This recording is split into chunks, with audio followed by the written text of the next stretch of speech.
Not too long ago, a director, summing up the talent situation over a late afternoon cocktail, dismissed Yvonne De Carlo with a quip. Yvonne, in most of her films, she never had to learn new lines, just a few new hip movements. No one stopped to argue the point, and the statement stood as true. It was, to an extent.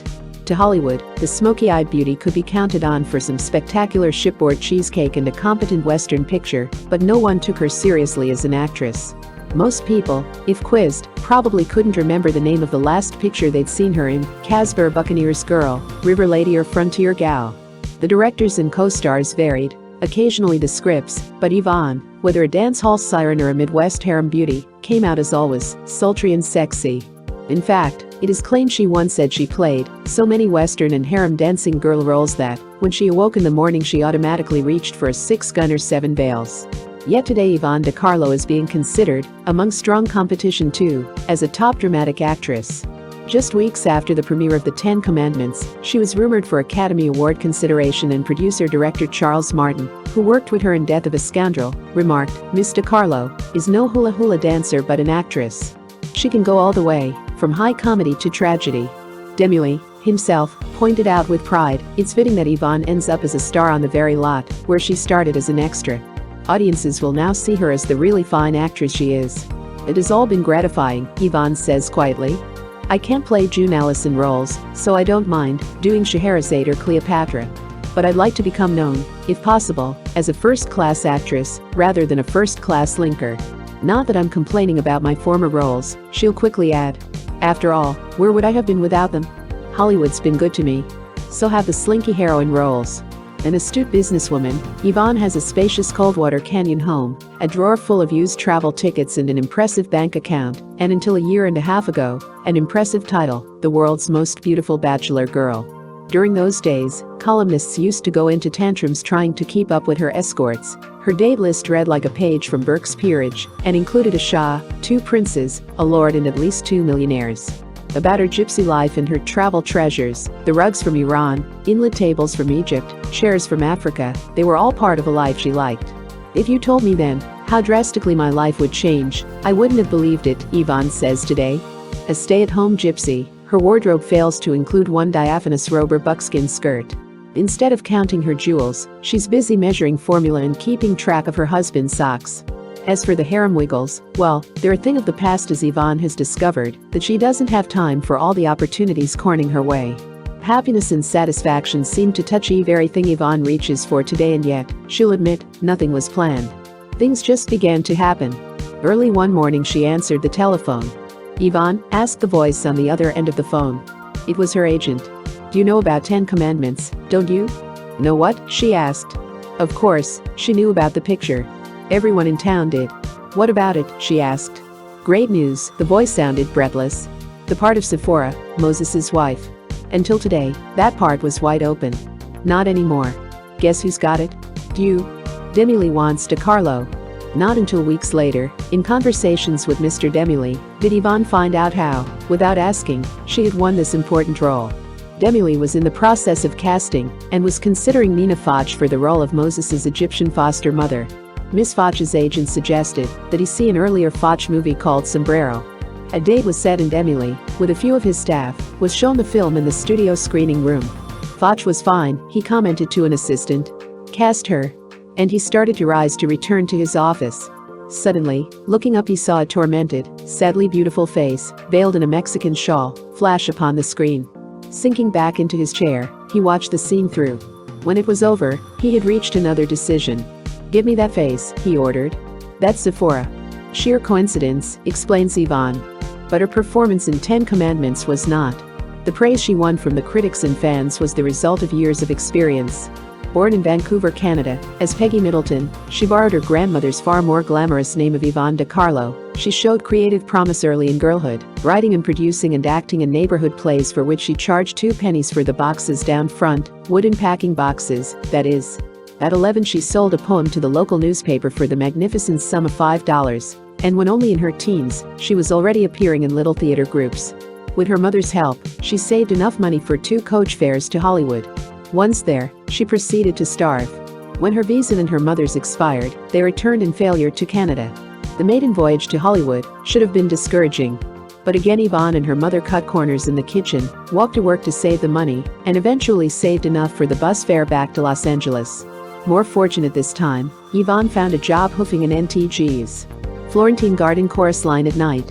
By day, she made the rounds, hoping for better parts. There were occasional walk-ons, but mostly, using a phrase popular then, only curt kiss-offs. It was a cousin in the RCAF who got her a break. Along with a few buddies at an isolated squadron headquarters, he mailed her pin-up picture to a movie publicity contest for the most beautiful girl in the world. She won, later got a test and a few extra and bit parts, and still later won the role of Salome, where she danced. This role came indirectly. Yvonne was awaiting the results of her tryout for a horror feature when producer Walter Wanger spotted her in the casting reception room. She didn't get the horror role, but Wanger put her through tests for Salome, where she danced. The first test was not satisfactory, but Yvonne, relaxing, clicked in the second and got the lead. The final product, however, won praise with faint M's. She danced a fine Salome, commented a movie executive, but act strictly salami. Yvonne never forgot it. She worked hard and long, still does, and her secret method in reading and working over scripts with dramatic coach George Stanoff has apparently already paid off. Many stars don't work on a script until they're on location or the picture has started rolling. Yvonne starts the moment she can secure a copy of the screenplay she's signed to do. She makes her lunches as brief as possible when working or preparing for work. At a recent luncheon, to save time, she ordered coleslaw and a cream and egg cocktail for nourishment. Gradually, as Yvonne turned in strong acting performances, her other talents were being talked about. With Alec Guinness in his British production of The Captain's Paradise, Yvonne won international comedy kudos. She also began discussions with Alec over a satire she'd written which may yet turn into a fine movie. Then there was her singing. Few, except a few relatives, were aware that Yvonne had studied opera for 8 years, until she sang the lead in Die Fledermaus at the Hollywood Bowl.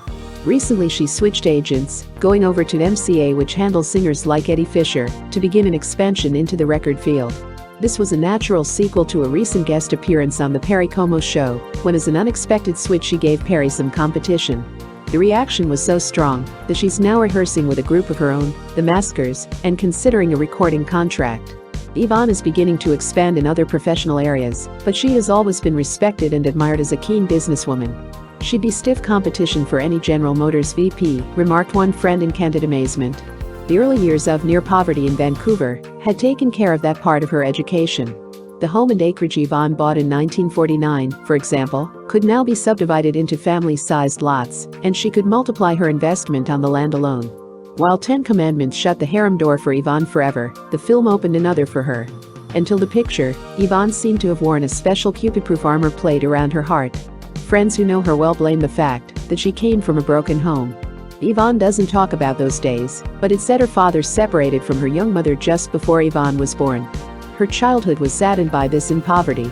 Her mother worked at sewing, washing and any chores she could find to help pay the rent and feed her young daughter. Whether subconscious memories of the unpleasant past interfered or not, the fact was that Yvonne at 30 had not married. She admitted to falling in love 3 times and holding back each time.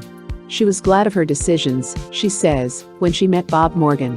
Yvonne met her husband on the 10 Commandments set, and it is coincidental that it was at the fateful well of Jethro, oddly enough, exactly where the biblical Sephora met Moses, the man she was to marry. She had known Bob slightly. They'd worked together on a few films, one being a They Went That Away titled Shotgun. Bob was the stuntman, and, at the time, she knew he was married to a swimming champion and had a young daughter. When they met again, on the Paramount Sound stage in Hollywood, she didn't recognize him in his flowing robe and beard as he demonstrated to an intent, serious-faced Charlton Heston the proper technique of distaff combat. Days later, with the acquaintance renewed, Yvonne was told of Bob's personal tragedy. His young wife had died unexpectedly of cancer and he and his daughter Bari were living alone. In the days that followed, Yvonne says, I was growing more conscious of Bob and suddenly I realized that here was the someone I'd searched the world to find, right in my own backyard. A few months later, an unprepared film colony opened Saturday morning papers to read that Yvonne De Carlo had slipped away to Reno and was married. No one, not even the cast, knew she was engaged. Yvonne had wanted it kept secret. Only at the last minute did she tell a few close friends like Lita and Rory Calhoun, Pat, and George Schweiger, stuntman Chuck Hayward and publicist Pat Newcomb whom she invited to meet her, and Bob in Nevada. Reporters were thrown off track with the help of Lita and Rory, who registered for the bridal suite at Reno's Mapes Hotel, insisting they were in town for a holiday. After the ceremony, the Morgans took over the suite, and the following day, early, they left for a quiet motor trip. "There's no reason to ask the Morgans if they're happy," a photographer who visited them at their home recently said. "They radiate it." Yvonne is intensely proud of Bob, 6'4", 195 pounds. In caste-conscious Hollywood, she delights in introducing him as a stunter. Actually, Bob's done a good bit of acting as well in little theater groups. Recently, he was asked to read for the major role in a new TV series, and, if that works out, big things could happen for him professionally. But as Bob in his easygoing way points out, "I didn't call them. They called me." Bob's work calls for taking close shaves, falling off galloping horses, leaping from jutted cliffs, out of fourth-story windows, and enduring the heat of burning buildings until the last possible moment, before sprinting out as they collapse. Yvonne no longer asks what he's scheduled to do. She may joke with a friend when asked where Bob is. "Oh, Bob? He's out at Warner's being cremated today." But actually, she admits, she'd rather know after the stunt than nervously wait to hear his footsteps at the front door at 5. Since her marriage, Yvonne has worked less, although she has received more film offers than at any other time in her career. After Bruce was born, she says, "I decided to hold out for good solid parts instead of all the stuff I had been doing. I turned down a lot of money, but I decided I'd just keep changing diapers and let Bob keep falling off houses until the right thing came along." The Bruce Yvonne talks about is the Morgan son, Bruce Ross Morgan, born July 8, 1956, prematurely at St. John's Hospital, Santa Monica, California.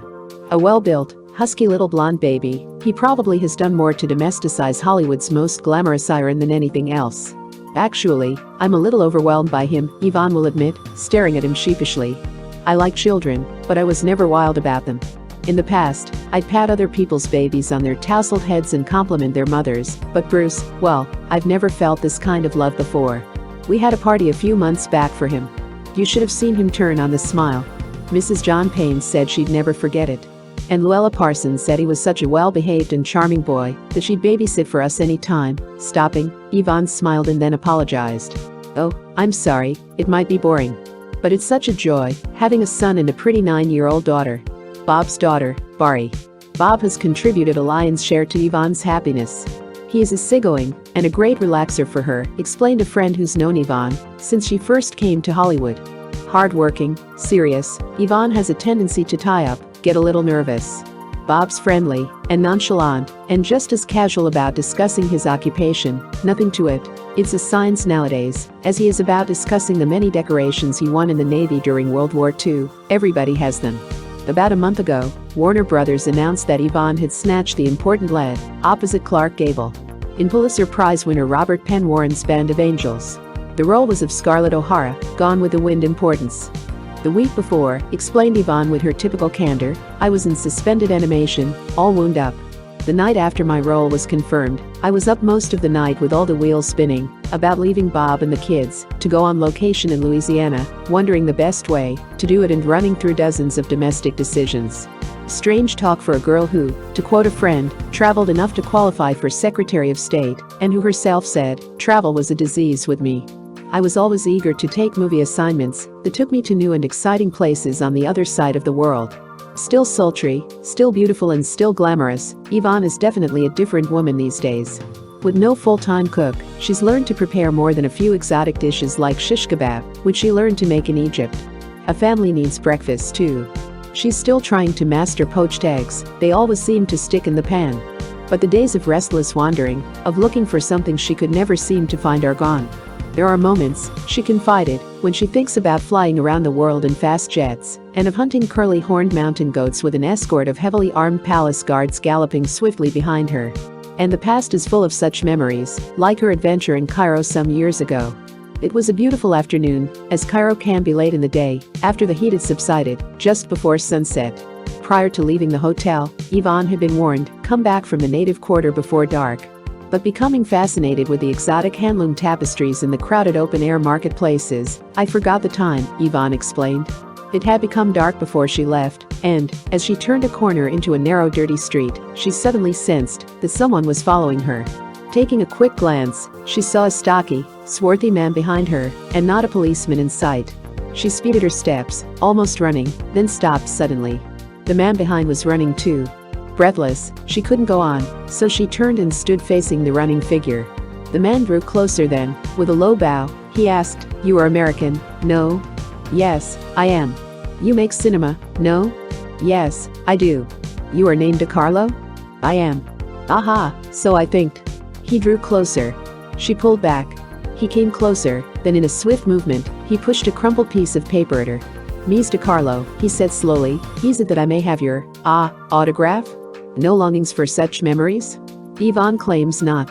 There are different experiences today. Sometimes, she explains, with a contented half-smile, everything will be quiet, and I'll be reading downstairs. And suddenly, I'll hear a great hearty laugh ring through the house. I know what's happening, but each time it comes as a warm, delightful surprise. Bob is playing with Bruce. He'll toss him up in the air in a triple somersault, and I'll wait for more childish giggles, and afterward I'll hear Bob laughing happily. As I sit and listen, I wonder, with all this, who in her right mind would ever want to roam? One thing's for sure, not Yvonne De Carlo. Photoplay Magazine May 1957.